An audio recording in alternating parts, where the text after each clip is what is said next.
Bonsoir à tous, ravi de vous retrouver dans Ça vous regarde, une heure de débat, d'infos politiques et parlementaires chaque soir en direct à partir de 19h30. Le débat, c'est dans quelques instants. On revient sur l'emploi et le chômage avec le plan de François Hollande. Il est très attendu, ce sera lundi prochain. Et on s'intéressera aussi dans notre débat à la crise chinoise, la chute boursière chinoise. Est-ce qu'elle peut impacter notre économie? On en parlera dans quelques instants avec nos invités. Mais d'abord, le journal parlementaire commenté, réalisé par Hélène Bonnet et Elsa Mondin-Gava.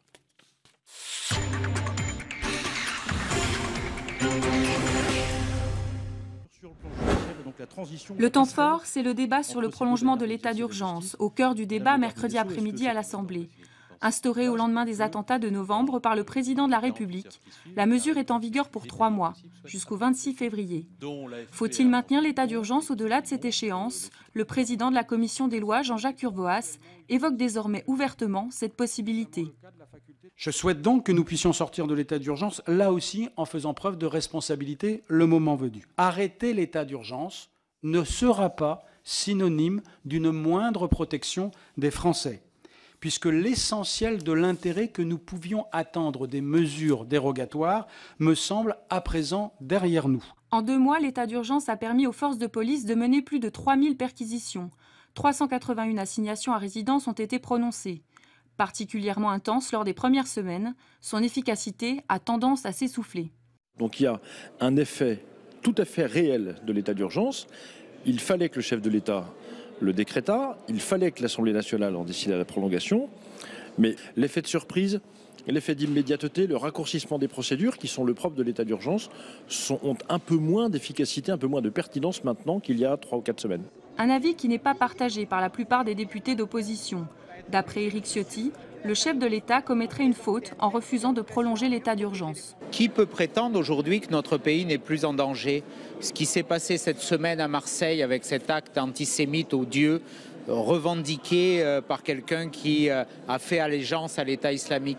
Ce qui s'est passé la semaine dernière dans le 18e arrondissement de Paris montre qu'après le séisme du 13 novembre, nous sommes au cœur de plein de répliques et que le danger, oui, il est là et que c'est vraiment pas le moment de baisser la garde.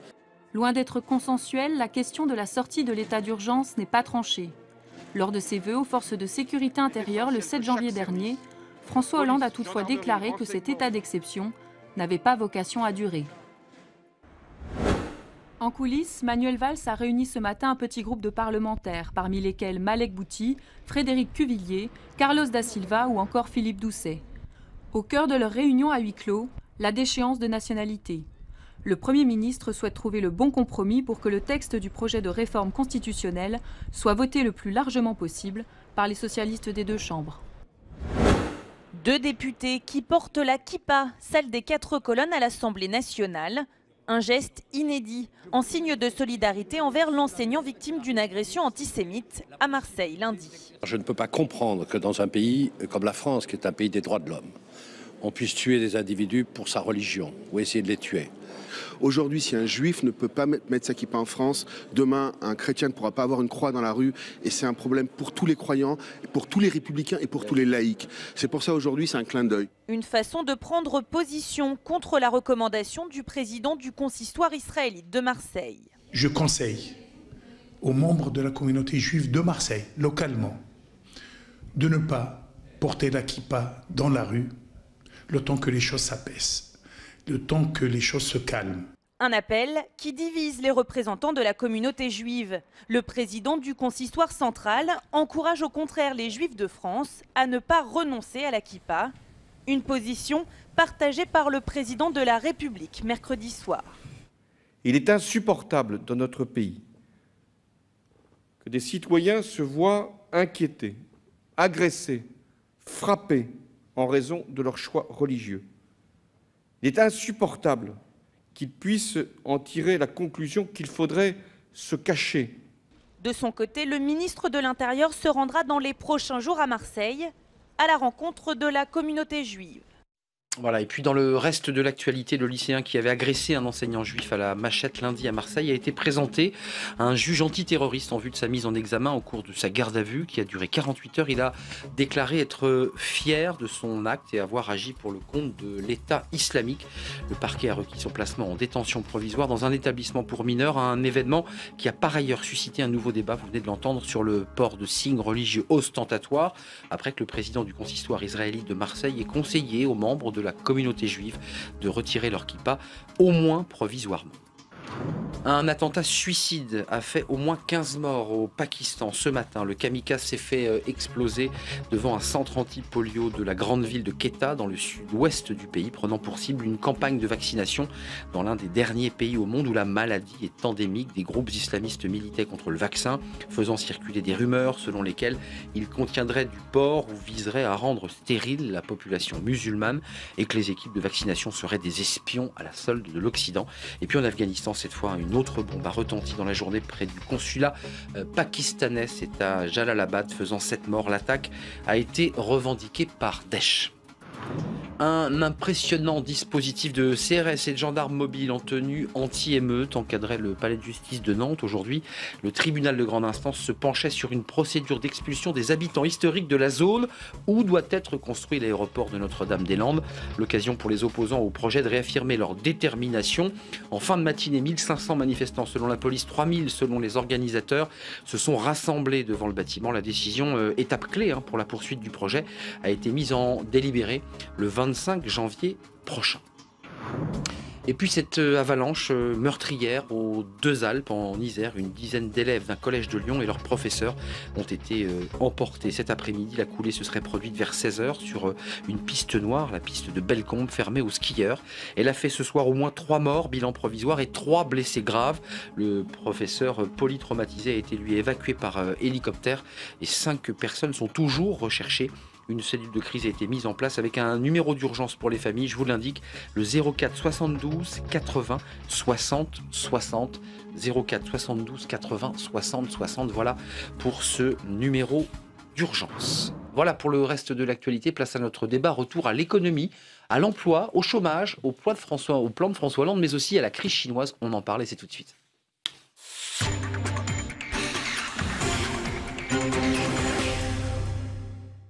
Bonsoir à tous, nous sommes en direct sur le plateau de la chaîne parlementaire pour le débat de Ça vous regarde. On parle ce soir de l'emploi qui est la préoccupation majeure des Français.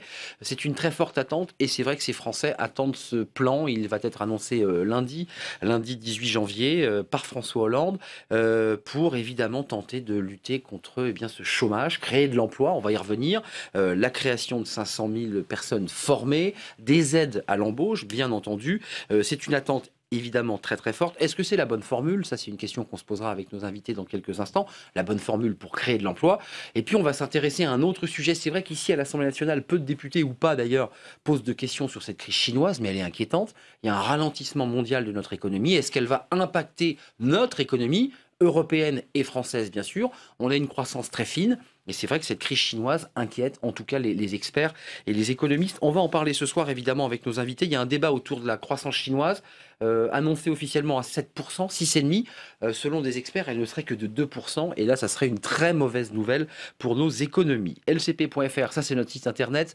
Le JDD qui est notre partenaire. #CVR pour les tweetos. Et je les remercie parce que vous êtes évidemment en direct chaque soir connectés. Puis notre page Facebook, bien entendu, pour ceux qui veulent commenter notre émission. Emmanuel Morel, bonsoir. Bonsoir. Vous êtes député européen socialiste, plutôt classé chez les frondeurs. Enfin, je ne sais pas si dans le Parlement européen on vous appelle frondeur. Traditionnellement, on dit l'aile gauche. L'aile gauche du Parti socialiste. On va bien sûr revenir sur vos propositions. Elles sont concrètes, vous les députés de l'aile gauche, pour relancer notre économie, une politique de la demande. On y reviendra. Puis vous arrivez évidemment de Strasbourg. Il y a un débat Bruxelles-Strasbourg parce qu'il y a la Chine qui va peut-être pouvoir vendre ses produits, rentrer dans le marché, le grand marché capitaliste, avec des produits qui seront moins chers, qui risquent peut-être d'ailleurs d'inonder le marché français européen. Et il y a vraiment un risque. On va bien sûr parler dans quelques instants de ce sujet. Jean-Baptiste Lemoyne, bonsoir. Vous êtes sénateur Les Républicains de Lyon. Merci d'être avec nous. On vous écoutera parce qu'il y a eu beaucoup de questions aujourd'hui. Alors vous êtes sénateur, mais vous avez forcément suivi les questions au gouvernement de l'opposition qui s'inquiète du plan de François Hollande pour relancer notre économie. Charles Becbédé est à vos côtés. Bonsoir. Vous êtes entrepreneur, membre du MEDEF, créateur élu de Paris, bien entendu, et puis créateur d'un... Alors, c'est pas un mouvement politique, c'est un think tank qui s'appelle l'Avant-Garde. Et vous réfléchissez, vous turbulez sur tous les sujets, qu'ils soient économiques, mais aussi sujets de société. Merci patron, c'est le titre d'une chanson des Charlots que vous avez repris. Édition Librio, c'est un petit livre à 3 €, on le voit ici, 3 €, voilà, pour bien entendre créer son entreprise, parce qu'il y a aussi évidemment la question de l'entrepreneuriat qui est importante. Merci d'être là. Et pour parler de la Chine et des BRICS, comme on les appelle, Françoise Lemoyne, bonsoir. Vous êtes conseiller au Centre d'études prospectives et d'information internationale, le CEPI. Vous êtes spécialiste de l'économie chinoise et co-auteur avec André Goldstein de l'économie des BRICS, j'en parlais, Brésil, Russie, Inde, Chine, aux éditions de la Découverte. Et on parlera de la Chine, c'est vrai qu'on en parle beaucoup dans les articles de presse, mais assez peu ici à l'Assemblée nationale, et on a envie évidemment d'en savoir un tout petit peu plus. D'abord, restons ici à l'Assemblée nationale, je vous le disais, des questions au gouvernement qui ont été un peu agitées, avec une thématique importante aujourd'hui, l'emploi. Écoutez ce que la question posée par ce député de l'opposition, c'est vrai que l'inversion de la courbe du chômage, c'est devenu un peu le totem, évidemment. Écoutez la question de Dominique Bord, qui revient justement, Dominique Bord, sur cette petite phrase qui avait été annoncée par François Hollande, confirmée à plusieurs reprises et qui n'arrive pas. Regardez. Depuis 2012, le président de la République lui-même, 6 fois, lors d'allocutions solennelles, a promis cette inversion aux Français. Plus de 1000 jours sont passés et la promesse n'a pas été tenue. Votre politique a fabriqué 1 100 000 chômeurs de plus, là où, selon M. Macron, 24 pays d'Europe sur 28 ont vu diminuer leur chômage. Alors, Madame la Ministre, sauvez ce qui peut l'être. N'ajoutez pas l'impudence des nouvelles promesses disqualifiées au désastre social que vous avez créé. Faites preuve de discrétion, travaillez plus et communiquez moins. La parole est à Monsieur le Premier ministre Manuel Valls. Allez, s'il vous plaît. Monsieur le Président, Mesdames et Messieurs les députés, je vous réponds, Monsieur le député, parce que votre question est précisément polémique, qu'elle vise à faire de la communication et qu'elle ne formule aucune proposition. Et c'est tout le contraire de la ministre du Travail, Myriam El Khomri, qui est engagée pleinement pour cette bataille de l'emploi. Jamais un gouvernement, jamais, n'avait pris un tel engagement. 40 milliards d'euros pour baisser le coût du travail, pour venir en soutien aux entreprises et notamment aux PME. Jamais nous n'avons autant fait pour l'innovation, pour la recherche. Et au lieu en permanence, mais c'est votre rôle et je le conçois, de critiquer, rappeler aussi ce qui peut marcher. Emmanuel Morel, on s'attendait à ce que Manuel Valls réponde avec des indices sur ce qui va être annoncé lundi prochain par le président à l'occasion de vœux.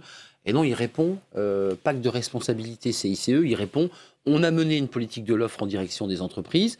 Et vous répondez à l'aile gauche, oui c'est bien beau mais ça ne marche pas. Ah bah, incontestablement ça ne marche pas. Là où le Premier ministre a raison, c'est que la question de ce député était inutilement polémique, d'autant plus qu'elle vient de la droite qui, de ce point de vue-là, a un échec terrible à son actif ou à son passif, si j'ose dire. Donc il a raison de dire que c'est polémique. Après, il faut qu'il y ait un débat sur la politique économique qui est menée dans ce pays, parce qu'en réalité... C'est trop tard, Emmanuel Morel, non c'est tranché, la question. Moi, je ne pense que c'est jamais trop tard. C'est jamais trop tard. Il faut avoir l'intelligence à un moment de constater, la lucidité de constater que ça ne marche pas. Valls a dit, à juste titre, on a fait un plan inédit pour baisser les cotisations sociales, ce qu'il appelait le coût du travail, traditionnellement, qui n'était pas dans, on va dire, dans ce que faisait la gauche.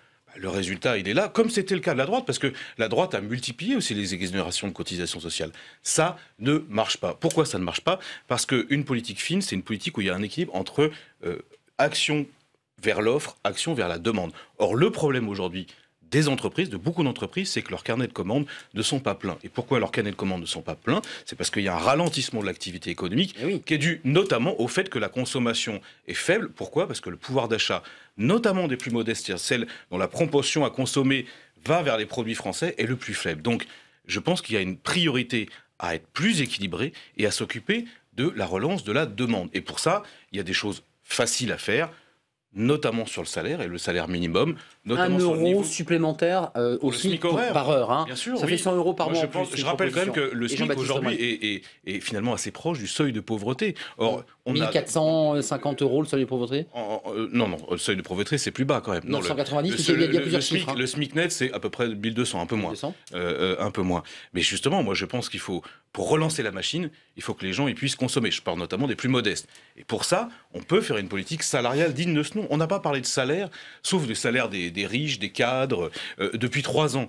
Pour un gouvernement de gauche, ça pose un problème. Après, il faut mettre le paquet sur l'investissement, sur la recherche, sur l'innovation. Tout ça est possible, tout ça peut être fait en bonne intelligence avec le patronat, mais en même temps, le fait de donner comme ça de l'argent sans aucune contrepartie... 40 milliards. Souvenez-vous quand même de M. Gattaz qui arborait un petit pins en disant 1 million si vous me donnez ces exonérations de cotisations sociales, je vais créer 1 million d'emplois. Il l'a retiré très vite. Pourquoi? Parce qu'en effet, rien ne s'est passé comme ça. Jean-Baptiste Lemoyne, est-ce que vous attendez comme Dominique Dore, avec beaucoup d'impatience, comme beaucoup de Français qui nous regardent ce soir, qui sont des chômeurs de longue durée, qui attendent ce plan de François Hollande? 500 000 demandeurs d'emploi qui vont être formés, certains déjà doutent un peu de ce chiffre, des aides à l'embauche. Est-ce que vous dites c'est ça que les Français attendent? Si vous voulez, l'opposition n'est pas fermée à un travail pour vraiment faire le Big Bang en matière d'emploi, relancer la machine, etc. Jean-Pierre Raffarin avait tendu la main.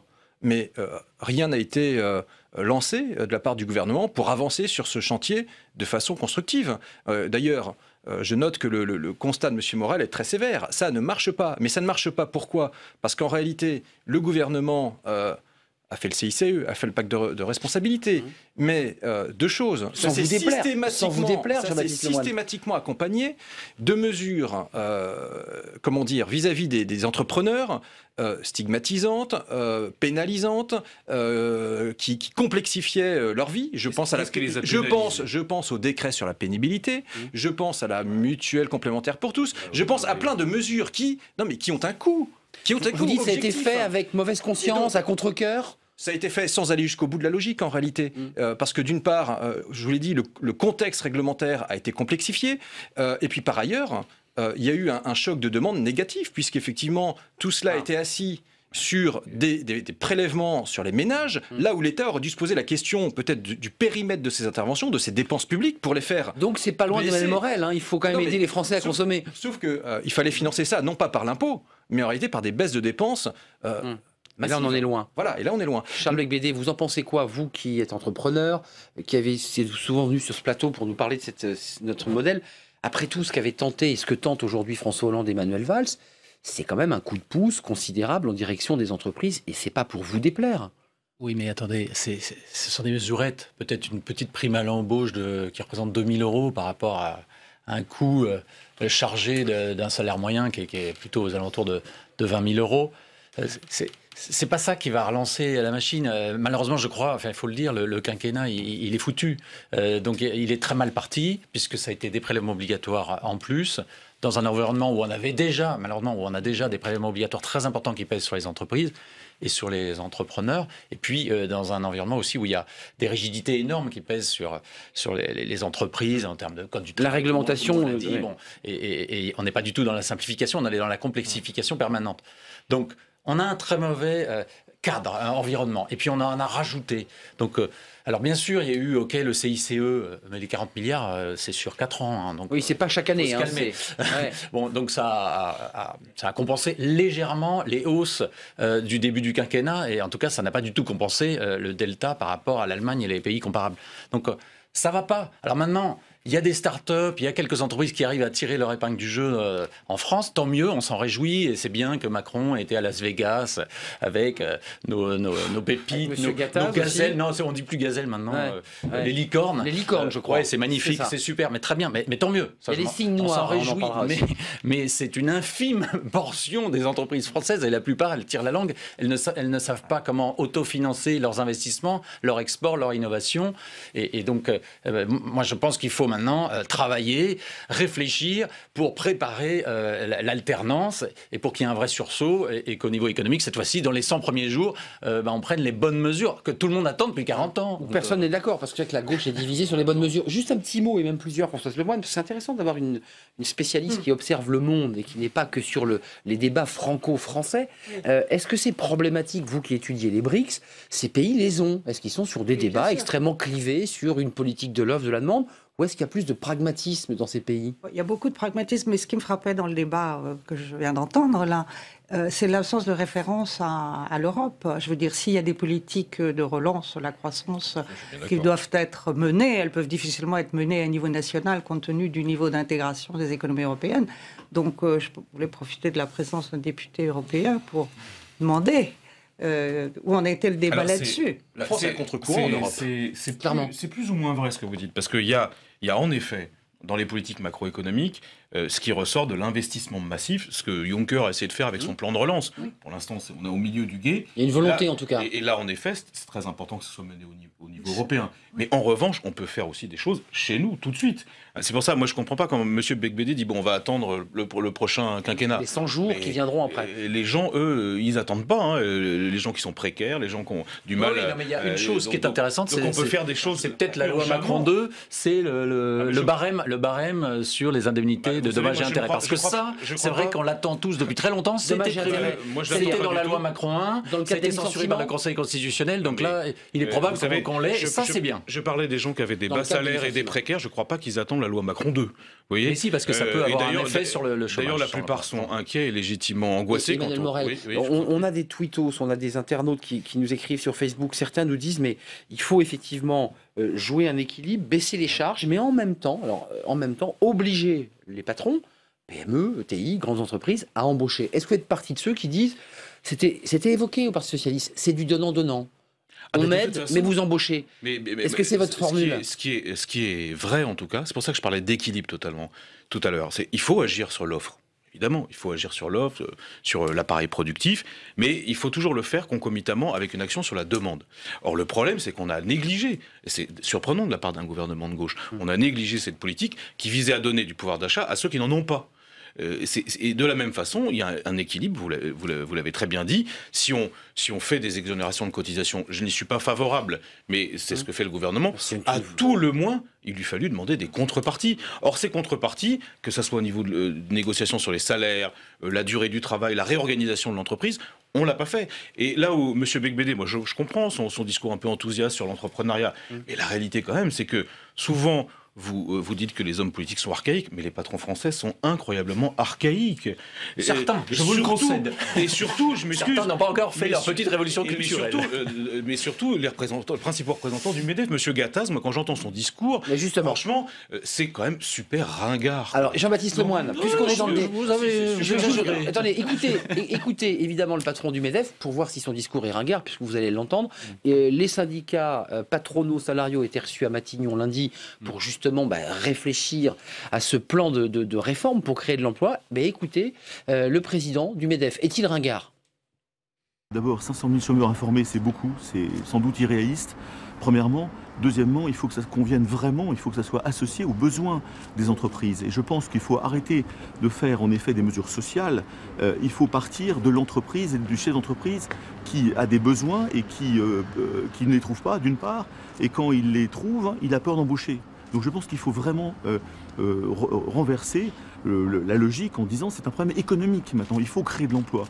Jean-Baptiste Lemoyne, au-delà du fait qu'il soit ringard ou pas, on a ce petit tweet qui prolonge ce que vient de dire Gattaz. Il l'appelle comme ça le tweetos. Gattaz est borné au point de ne pas se rendre compte qu'insécuriser les salariés est surtout mauvais pour le patronat. En un mot, plus on sécurise, plus on est bien dans l'entreprise, plus on y reste. Attendez, je crois que celui qui ringard ou pas ce que dit Gattaz? Enfin, je veux dire, je suis pas le porte-parole de Gattaz, mais moi en revanche, j'entends les chefs d'entreprise, les patrons, les artisans, les commerçants, les patrons de TPE dans mon département de l'Yonne, et ce qu'ils me disent, c'est nos trésoreries sont flinguées, c'est on n'arrive pas, on nous a sucré les aides pour prendre des apprentis, alors que ce sont des personnes qui derrière s'insèrent sur le marché de l'emploi facilement, sont compétents, sont formés. Une fiscalité qui a changé. Un apprenti, c'est un chef d'équipe demain, c'est un chef d'entreprise après-demain qui lui-même embauchera, etc.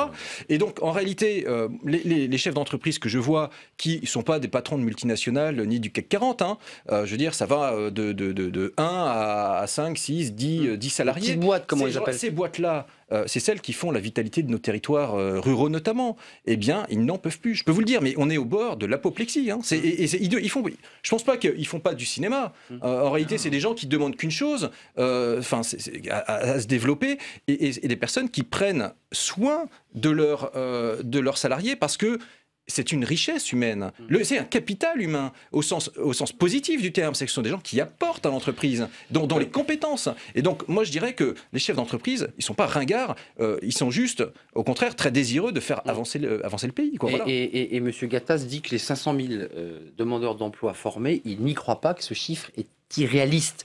Est-ce qu'il vous semble possible de former, de prendre ces demandeurs d'emploi et d'en prendre 500 000 et de les former? Est-ce que c'est réaliste ou pas? Ça vous plaît ce que propose François Hollande, ce qu'on imagine qu'il va proposer? Je me souviens que pendant la campagne présidentielle, la dernière, j'avais publié une tribune parce que Sarkozy disait à peu près la même chose. Il disait le principal problème, c'est la formation des demandeurs d'emploi. Traitement social du chômage. Mais ça n'est pas le principal problème parce qu'il y a beaucoup de demandeurs d'emploi qui sont déjà formés. Mais qui n'en ont pas débouché parce que certaines branches ont des problèmes. C'est pour ça que je dis que la principale question, c'est la relance de l'activité. Et quand vous parlez, à juste titre, des petits chefs d'entreprise, des artisans qui rencontrent des problèmes de trésorerie, ils rencontrent aussi des problèmes de carnet de commandes. Parce que moi, je les ai rencontrés beaucoup. Et quand vous parlez de l'apprentissage, ça m'intéresse. Moi, j'ai géré les politiques d'apprentissage à la région Île-de-France pendant 5 ans. Et quand vous rencontrez un patron qui veut recourir à l'apprentissage, qu'est-ce qu'il retient? C'est pas tellement la question de la prime, c'est la confiance dans l'avenir. Et puis, c'est la confiance dans l'avenir. Parce que je vais vous dire pourquoi. Un apprenti... Il y a les conditions dans lesquelles on peut engager aussi le garçon, la fille, la faire travailler. C'est pas pour 3 mois. Généralement, c'est pour 1, 2, voire 3 ans. Et on l'intègre et il travaille dans l'entreprise. Et puis dans l'entreprise, il faut un maître d'apprentissage, donc un salarié qui va prendre son temps. Donc si le chef d'entreprise, il n'a pas confiance dans l'avenir, il ne recourra pas à l'apprentissage, même s'il y a une prime de 2000 €, parce que la réalité, c'est qu'il aura peur. Donc ce qu'il faut, pour redonner confiance, c'est relancer l'activité. Et pour relancer l'activité, il faut quand même que... Mais il faut qu'il y ait des gens qui donner de la visibilité. Évidemment, on diverge. Charles Becbédé, comment on la relance l'activité? Excusez-moi, vous êtes du MEDEF. On a entendu. Je suis au conseil d'orientation stratégique. Je n'ai pas de fonction exécutive. Mais juste un mot quand même. Est-ce qu'il vous semblerait, et je vous ai déjà posé la question, qui est ce donnant-donnant? On voit aujourd'hui Euler Hermès qui fait ses indicateurs annuels et qui dit globalement il y aura moins de fermeture d'entreprises dans les 4 grands secteurs, dans les grosses entreprises, dans les petites. Donc les indicateurs sont plutôt ouverts. Pourquoi les entreprises n'embauchent pas? C'est parce qu'il y a ces rigidités. Moi, je pense que l'immense majorité des chefs d'entreprise, ils demandent qu'à embaucher, mais ils ont besoin de visibilité. Que les personnes soient formées ou pas, qu'elles soient en apprentissage ou pas, il faut qu'elles ont envie de les embaucher. Et ensuite, elles vont vraiment les former parce que c'est à l'intérieur de l'entreprise. C'est à l'intérieur de l'entreprise que ça se passe. Mais si il y a une paranoïa et que l'entrepreneur pense que ça va être très très compliqué et coûteux, si jamais ça se passe pas bien, soit que le carnet de commandes s'effondre, soit que la personne ne convient pas, qu'elle ne joue pas le jeu, ça arrive aussi malheureusement. Eh bien, si on ne connaît pas la règle du jeu, le coût, donc on ne peut pas prévoir, on n'a pas de visibilité, et je suis d'accord avec vous, l'entrepreneur, il a besoin de visibilité, à ce moment-là, il n'embauche pas. C'est pourquoi, moi, je pense que ce petit dispositif-là de barème dont on parle depuis des mois, faisons-le. Le barème, donc, quand on veut séparer d'un favorable à l'employeur, mais aussi à l'employé, parce que vous savez, il y a aussi quelques chefs d'entreprise, j'en connais, qui jouent parfois la trésorerie lorsqu'ils virent un collaborateur, et qui disent, on se verra au prud'homme dans 3 ans. Et donc, ça n'arrivera plus aussi, parce que le barème, il joue dans les deux sens. Monsieur Becbédé, vous n'avez pas m'expliqué. Donc on a de la visibilité. Vous vouliez de la visibilité, je suis d'accord. Mais la visibilité, c'est aussi de la visibilité fiscale. Et là où moi je suis je suis d'accord, c'est qu'il y a eu une confusion fiscale totale qui fait que... mais Vous dites un matraquage? Non, ça c'était l'expression de confusion. Je ne sais qui. Confusion, oui, c'est-à-dire qu'on a donné l'impression de faire des choses, puis de refaire, mais comme les gouvernements précédents avant nous, c'est bien le problème.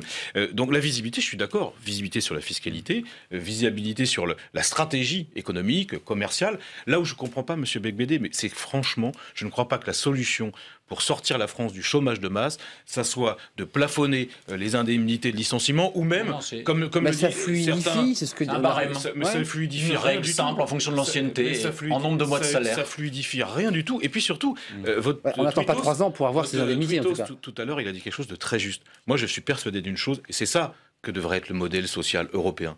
C'est qu'un travailleur qui est sécurisé dans ses droits, qui est bien payé, il est heureux dans sa boîte.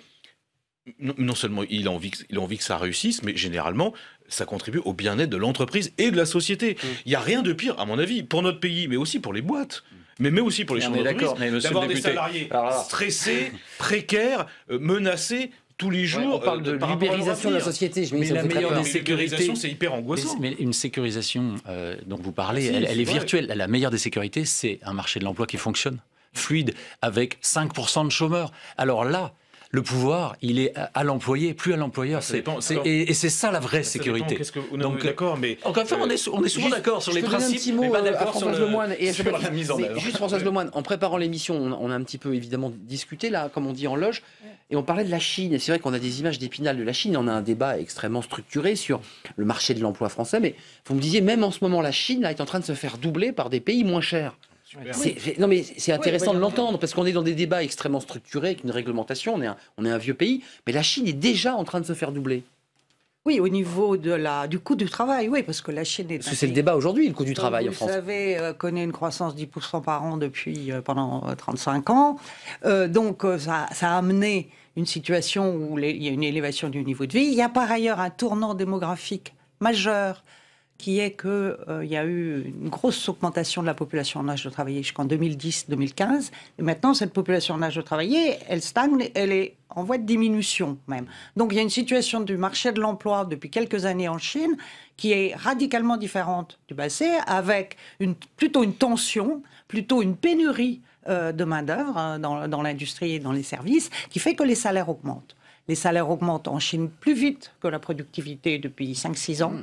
Et comme par ailleurs le gouvernement a une politique qui vise à étendre les régimes de sécurité sociale, donc les cotisations sociales, les prestations sociales, les régimes de retraite, eh bien tout ça conduit à une augmentation du coût du travail.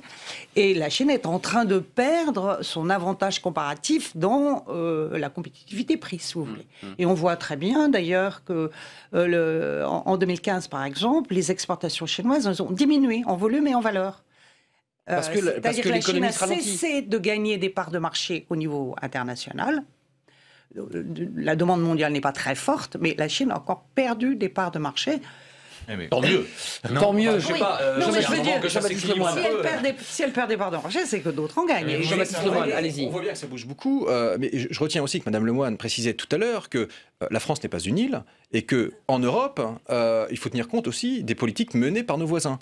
Or, du point de vue des marchés du travail, pardon, mais nos voisins, ils ne nous attendent pas. Ils font des réformes structurelles massives, y compris Matteo Renzi, pourtant socialiste en Italie. C'est ce que dit Dominique Dore, hein. 24 pays sur 28 ont réussi à faire baisser le chômage. En Italie, en Espagne, au Portugal. Et pendant ce temps-là, pardon, mais la compétitivité est regagnée ailleurs. Or, le principal marché pour la France, c'est le marché européen. Et donc, on se fait piquer des parts de marché. Déjà, Emmanuel Morel, notre sentinelle, est un sujet. 24 pays sur 28. C'est ce que j'ai repris Dominique Dore, stricto sensu. Bien sûr. Sauf prenait Macron. Sauf, oui, mais là où Macron ou Dominique Dore fait une erreur, c'est que, évidemment, quand c'est des pays comme l'Espagne ou le Portugal qui étaient arrivés à un chômage de plus de 25%, quand ils ont un tout petit regain de croissance, ils passent de 25 à 23, on ne va pas dire c'est formidable ce qui se passe par rapport à chez nous. Il ne faut quand même pas non plus exagérer. Ensuite, moi, ce que je retiens de l'intervention de madame qui me paraît très important, c'est que Il y a des droits sociaux en Chine. Mais non, il y a des luttes pour les droits sociaux en Chine. C'est totalement normal. Il y a une classe moyenne qui apparaît et des gens qui étaient payés au lance-pierre qui ont envie d'être mieux payés. Ça se passe toujours comme ça. Et qui sont dépassés par le Vietnam ou le Bangladesh. Mais justement, la course au moins-disant social, c'est là que c'est vain.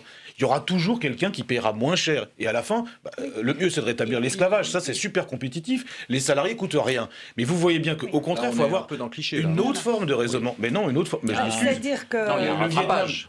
Un rattrapage, mais c'est normal qu'il y ait vers les pays occidentaux au niveau de leur coût du travail. Doucement, ça va se niveler. En Chine, actuellement, le salaire urbain pour les employés du secteur formel, bien sûr, je ne parle pas forcément des migrants, il est au niveau du salaire moyen en Europe de l'Est, en Bulgarie, Roumanie. C'est-à-dire, si on le fixe en euros, on est à quoi, 900, 700 euros par mois? Quelque chose comme ça, dans les villes. Écoutez, en Ukraine, c'est plutôt 100 euros. Alors, je ne sais pas. Oui, donc, en Roumanie, oui, c'est un peu plus en Roumanie, je crois. Un peu plus, en effet. Mais... En Chine, c'est à peu près 600 euros, en moyenne dans les villes. Donc ça veut dire que les salaires dans les villes, pas à la campagne. Yvon, posez votre question, parce que vous êtes dans le débat avec nous en direct, c'est une sentinelle citoyenne, on les retrouve chaque soir. Allez-y Yvon, posez votre question, et puis on va se pencher, on va basculer vers la Chine, parce qu'il y a un autre sujet qui va nous tomber peut-être sur la tête, c'est cette crise chinoise. Alors sur la Chine précisément, je pense que la Chine suit actuellement, avec un décalage de 40 ans, l'évolution qu'a connue le Japon jadis, et bien entendu à facteur d'échelle 10 quant au volume de l'économie et du pays, etc. Et il est normal qu'il y ait des tensions sur les salaires, sur les qualifications, et que d'autres pays puissent en profiter maintenant. Pour ce qui est maintenant du problème français, pourquoi les patrons français n'embauchent pas? Eh bien, je pense qu'il y a plusieurs raisons. La première, c'est que ce qui est mis en avant, par exemple, dans des études de Karine Berger, c'est le salaire versé aux employés, alors que ce qui compte pour l'employeur, c'est ce que l'employé lui coûte. Et la différence est énorme. Je peux vous dire qu'actuellement, il y a un écart de l'ordre de 35% sur les charges sociales entre ce qui est le coût des charges sociales en France et ce qu'il est dans des pays comme l'Allemagne. La proposition de M. Dehors de faire bénéficier les employés, la population en général, de meilleurs niveaux de vie, etc., lui propose augmentation de salaire. Je n'oublierai pas qu'il y a une autre possibilité qui n'est pas évoquée mais qu'il faudrait regarder. Le même caddie coûte 22% moins cher en Allemagne qu'en France, le même contenu. Et que peut-être que par une réduction d'un certain nombre de taxes, etc., on arriverait à donner du pouvoir d'achat à des gens qui en manquent effectivement, mais sans augmenter les prélèvements qui sont déjà prohibitifs. Voilà. Donc ça, c'est une piste intéressante. Parmi les choses qui font qu'un patron n'embauche pas, c'est que pour les grandes entreprises qui ont un DRH qui a un niveau de maîtrise en droit social, ils savent gérer le code du travail tel qu'il est. Un entrepreneur, un artisan, s'y perd complètement. Le code du travail lui fait peur, mais fréquemment lui fait peur, parce qu'il sait qu'il se fera gauler à tout moment par un inspecteur du travail un peu pointilleux. Et donc voilà des tas de raisons qui font que les petits patrons n'embauchent pas. Oui, on est bien dans le débat des petits entrepreneurs, ce dont parlait Jean-Baptiste Lemoyne, de ces grosses entreprises qui ont des DRH qui ont fait des droits. Qui font l'essentiel de l'emploi en France. Hein. Le problème, c'est que d'ailleurs, les lois qui ont été prises par le gouvernement, je pense à la loi Rebsamen, elles s'adressent en fait aux grosses boîtes, aux plus de 300, à celles qui... c'est là où on va rationaliser les institutions représentatives du personnel. Mais rien n'est fait pour les moins de 50. Rien n'est fait pour les moins de 50. Juste un petit débat, Jean-Baptiste Lemoyne. TVA sociale, c'est-à-dire passer des cotisations vers la consommation, c'est-à-dire réduire le coût du travail. Nous l'avions voté. Notre sentinelle dit c'est compliqué parce que si on augmente la TVA, ça va augmenter le coût des produits et le caddie va être plus cher. Enfin, expliquez-nous, c'est compliqué parce qu'on peut pas à la fois d'un côté baisser le coût du travail. En même temps qu'on augmente la TVA qui frappe y compris les produits étrangers, donc voilà, et ça répond aussi à des prix normalement bas qui viennent de pays comme ça, avec des normes sociales qui sont très inférieures aux nôtres. En même temps, naturellement, il faut que le salarié s'y retrouve sur sa feuille de paye et que donc on ait un certain nombre de charges sociales, salariales et patronales qui diminuent dans le même temps, puisqu'on a une nouvelle assiette, une nouvelle recette. Et à partir de là, le salarié lui-même gagne du salaire, c'est gagnant-gagnant il peut absorber. Lui, il peut absorber. Mais en revanche, voilà. Emmanuel Morel, la TVA sociale, on s'en souvient, ça avait été un grand débat, et on la transfère, c'est-à-dire on passe du salaire vers la consommation. C'est une piste. J'aimerais quand même qu'on rappelle, parce que d'autant plus que, si je peux me permettre, pardon, le taux implicite sur la consommation en France est particulièrement bas, en fait. Si on regarde par rapport à la moyenne européenne, on est autour de 19%, en fait, parce qu'il y a beaucoup de taux de TVA qui sont en réduit, et au Danemark, ils sont à 25%. Donc il y a une marge de manœuvre qui permettrait de baisser les prélèvements qui pèsent sur le travail, d'augmenter donc les salaires nets et en même temps de permettre aux entreprises de jouer à armes égales avec leurs concurrents allemands. J'aimerais juste rappeler de quoi on parle. Les cotisations sociales, ce que vous appelez les charges, ça sert quand même à financer des choses. La protection sociale, l'assurance chômage. Et moi, j'ai pas envie que l'hôpital, le droit à la santé en France soit diminué, parce que c'est quand même de ça qu'on parle. On préfère que ce soit financé. Par rapport à ce que dit votre tweetos, ce qui me semble très important, il parlait des prix en Allemagne. Mais le 22% moins cher. Mais vous savez surtout quel est le principal différentiel de prix entre la France et l'Allemagne? C'est le logement. En Allemagne, le logement, c'est parfois 3 fois moins cher, notamment à Berlin, par rapport à Paris. Ça s'explique. Le chapitre logement, logement social notamment. Le problème, c'est qu'il y a plusieurs marchés qui coexistent. On parle de pouvoir d'achat. Un marché privé de plus en plus cher et un marché social où il y a le taux de rotation est quasiment le plus élevé au monde, ce qui est scandaleux. On va quitter les logements sociaux, on va se tourner vers la Chine, parce que c'est vrai que vous l'avez peut-être vu, lu, et c'est vrai que c'est une information qui a été peu développée dans les télévisions, mais il y a eu des chutes du marché boursier, notamment très récemment à Shanghai, des chutes assez importantes. Alors c'est pas un krach boursier, bien entendu, mais ce sont des chutes importantes. On a frôlé évidemment la catastrophe. Regardez ce sujet d'Elsa Mondingava. Regardez tout simplement pour essayer de comprendre ce qui s'est passé en Chine, et on en parle juste après. Les cours de la bourse qui chutent, des investisseurs inquiets. En Chine, le climat économique et boursier est morose. Depuis le début de l'année, l'indice de Shanghai a perdu presque 15%, un début de crise boursière qui risque de s'étendre à l'ensemble des places mondiales.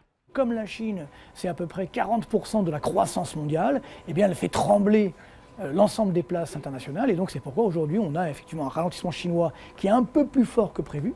Donc les investisseurs s'inquiètent, en Chine, mais également à travers le monde. Et donc, ensuite, la bourse, mécaniquement, chute, ce qui est tout à fait logique. Les explications à une telle chute, les résultats économiques de la Chine seraient moins bons que prévu. Contraction du commerce extérieur, effondrement des importations. Pire, en 2015, la Chine enregistrerait sa plus faible croissance depuis 25 ans. De quoi inquiéter les investisseurs du monde entier. Lorsqu'on a une croissance mondiale de 3,5%, la Chine fait 7% de croissance, et nous, les Français, on fait 0,3%. Donc évidemment, si demain la croissance mondiale passe de 3,5 à 2,4, ce qui est ma prévision, évidemment que nous, les Français, on ne pourra pas avoir une croissance forte. Donc c'est là le drame pour nous, c'est qu'au contraire de ce que dit le gouvernement, en 2016, on aurait une croissance plus faible qu'en 2015. Car une crise boursière en Chine aurait des répercussions immédiates en Europe. L'Union européenne et la France sont des partenaires privilégiés. Un ralentissement économique chinois aurait des conséquences sur les secteurs du luxe, de l'agroalimentaire, de l'habillement ou de la construction. Une crise en 2016 s'avérerait même plus grave que la crise financière de 2008. La crise potentielle de 2016 pourrait être plus dangereuse pour nous, les pays riches, qu'en 2008. Puisqu'en 2008, on a pu relancer la machine. Là, on n'a plus de marge de manœuvre. Donc ça veut dire qu'on est condamné, entre guillemets, à une croissance faible. Et tout ça, on le doit malheureusement au manque de courage des dirigeants politiques depuis des années, notamment en France, qui n'ont pas pris les bonnes mesures. Pour le moment, le gouvernement n'intègre pas ce paramètre dans ses prévisions économiques et budgétaires. Mais la crise boursière chinoise risque de s'imposer à lui dans les mois qui viennent. Voilà, grâce aux réseaux sociaux, on nous écrit sur Facebook sur des solutions, des internautes nous écrivent sur des solutions en disant mais il faut baisser de 8%, nous dit Fred, c'est son nom sur Facebook, de 8% les charges sur les PME. Au même moment, ce tweetos nous dit les entreprises, au lieu de redistribuer aux actionnaires, devraient réinvestir dans l'emploi. Il y a un vrai débat. Françoise Lemoine, pour rester sur la Chine, parce que c'est vrai qu'on en a peu parlé, mais on a le sentiment comme ça qu'il y a une sorte de tempête qui va arriver comme ça avec quelques mois de retard. Est-ce qu'on a frôlé le krach boursier tel qu'on l'imagine, tel qu'on l'a vécu? Est-ce qu'il faut rassurer les Français qui nous regardent ce soir? Il y a peu de Français qui ont investi dans les bourses chinoises, de toute façon, je pense, parce que les mouvements de capitaux sont quand même très contrôlés. Ils auraient perdu beaucoup d'argent. C'est-à-dire que, comme vous avez vu sur le graphique, ils en auraient beaucoup gagné jusqu'en août 2015, parce qu'en 2015, la bourse chinoise a augmenté de 30-40%. Et puis, depuis août, la situation se dégrade et elle est maintenant à un niveau qui était son niveau à peu près fin 2014. Mais bon, la bourse n'a pas en Chine l'importance qu'elle a dans les économies développées. Une économie hybride, la Chine. Il y a un plan pluriannuel et une bourse à côté. Voilà, et puis les entreprises chinoises se financent assez peu en bourse. Les sources de financement des entreprises chinoises, c'est le crédit bancaire et l'autofinancement, beaucoup. Et la bourse a un rôle assez marginal encore. Bon, bien sûr. Donc c'est quoi, c'est un rôle spéculatif? On spécule sur la bourse? Les investisseurs qui sont très largement soit des investisseurs institutionnels, des grandes entreprises, d'État, et qui en général gardent interviennent assez peu sur le marché. Ce qui intervient beaucoup sur le marché, ce sont les petits épargnants, les petits investisseurs. Et c'est pour ça d'ailleurs que le marché est très volatile, parce que des mouvements de panique entraînent font très vite baisser.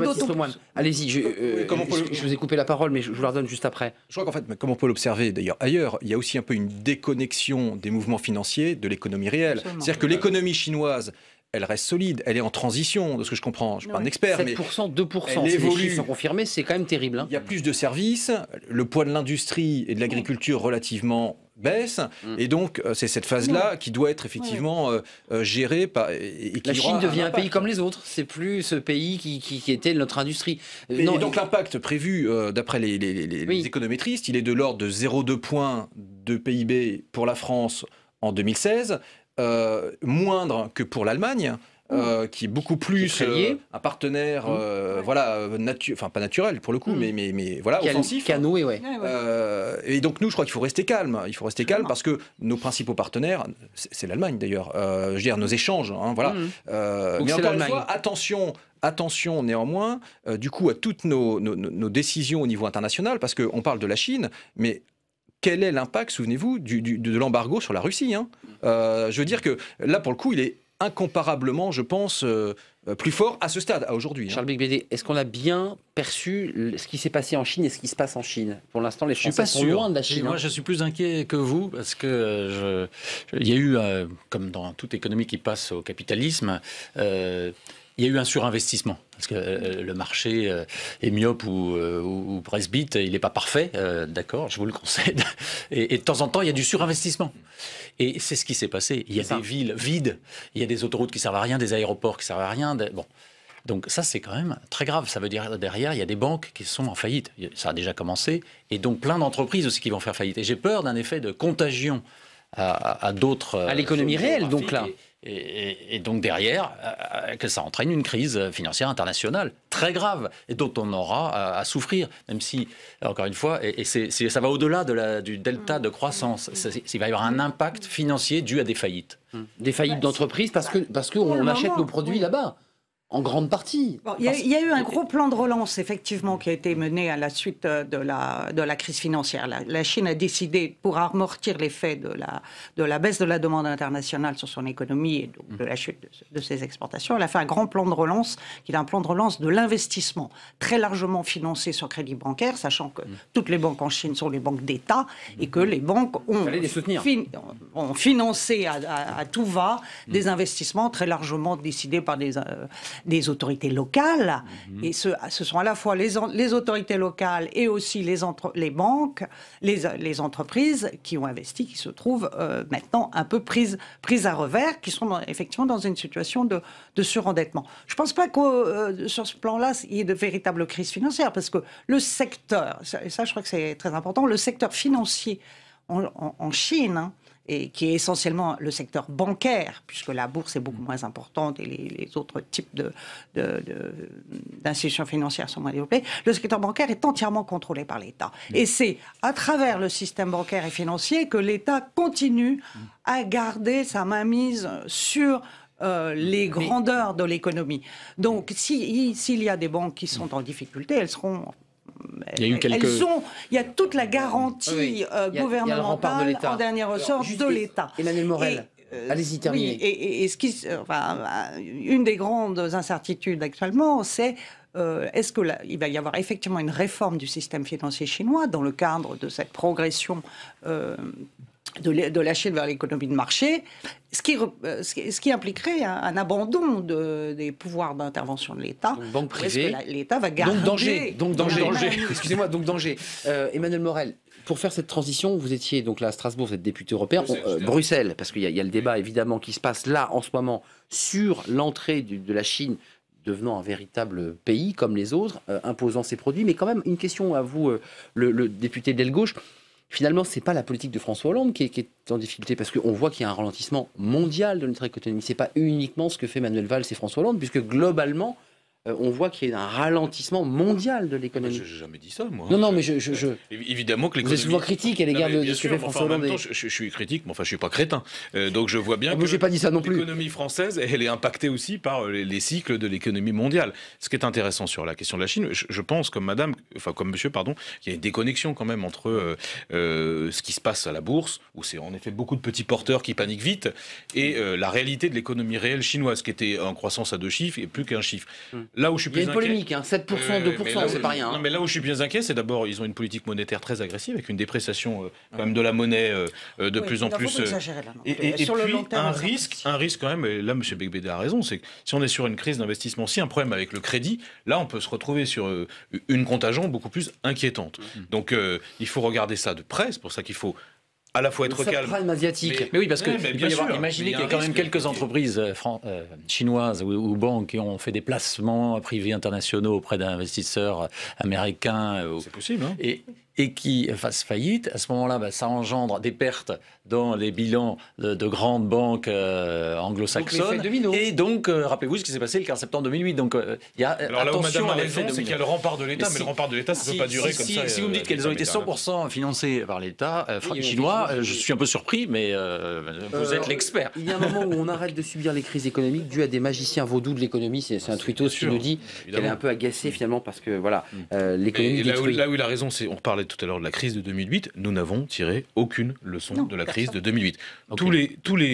Tous les traders qui ont spéculé comme des maboules sur des crédits immobiliers pourris, des créances pourries, et là on ne parle pas de chefs d'entreprise, je parle de certaines institutions financières. De la déconnexion de l'économie réelle. Mais vous savez, ils sont passés entre les gouttes. Il n'y en a pas un qui a été condamné alors qu'ils ont mis l'économie mondiale à genoux. Ça, c'est insupportable. Bancaires, financières, assurantielles qui ont quand même évolué, qui ont amené les institutions financières à renforcer leurs fonds propres, etc. Donc je pense qu'on est un peu plus solide quand même en 2016 qu'on l'était en 2008. Les crash tests bancaires. J'attends avec impatience quand même une faillite de banque. Et je veux la voir. Parce que la seule façon de discipliner cette industrie, c'est qu'il y ait une vraie faillite de banque, et que les obligataires et les actionnaires commencer la crise de 2008. Mais à chaque fois on les sauve, alors évidemment. Donc ils investissent, ils prennent des risques, et quand les risques se réalisent, on les indemnise. Ça ne peut pas marcher. Le capitalisme sans faillite, c'est comme le catholicisme sans l'envers, ça ne marche pas. C'est comme le catholicisme. Regardez c'est le catholicisme sans capitalisme sans faillite, c'est comme le catholicisme sans l'enfer, ça ne marche pas. D'accord, non, parce que j'ai compris l'envers. Moi aussi, j'ai compris l'envers. Précision, vous l'aviez dit vite. Regardez ce chiffre, il est intéressant parce qu'il vient faire écho à ce ralentissement mondial. C'est le taux d'intérêt des banques américaines, 8% au début des années 80, voilà, contre à peine plus de 0% aujourd'hui.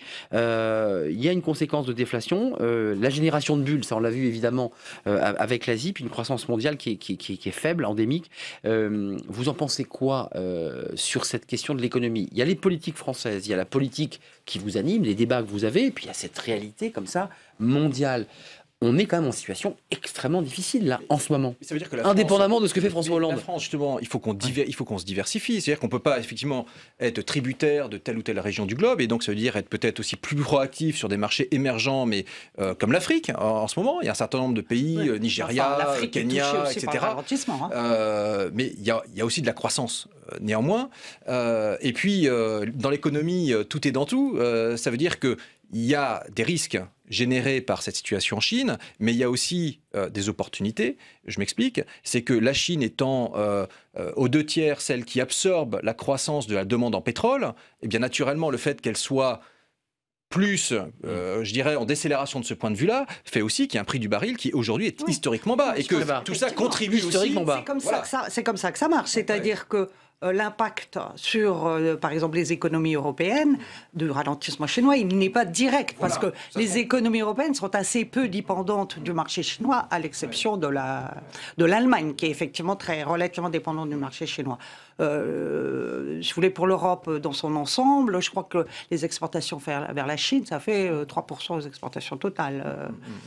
Et les marchés européens sont... Moi, je pense qu'il y a parfois quand même une erreur stratégique. Mais je pense qu'il y a c'est via l'impact du ralentissement de la demande chinoise de produits primaires sur les producteurs de produits primaires, qui sont aussi nos marchés. C'est par ce biais indirect. C'est à travers les interactions avec les autres. Emmanuelle Morel, avant de nous quitter, regardez la une, parce que les Français vont aussi avoir à s'intéresser à ce sujet sur lequel vous travaillez, vous qui êtes député européen. Regardez la une du Figaro, on l'a vu passer tout à l'heure, sur la question du commerce mondial. L'Europe face à la nouvelle menace chinoise, ça c'est très sérieux.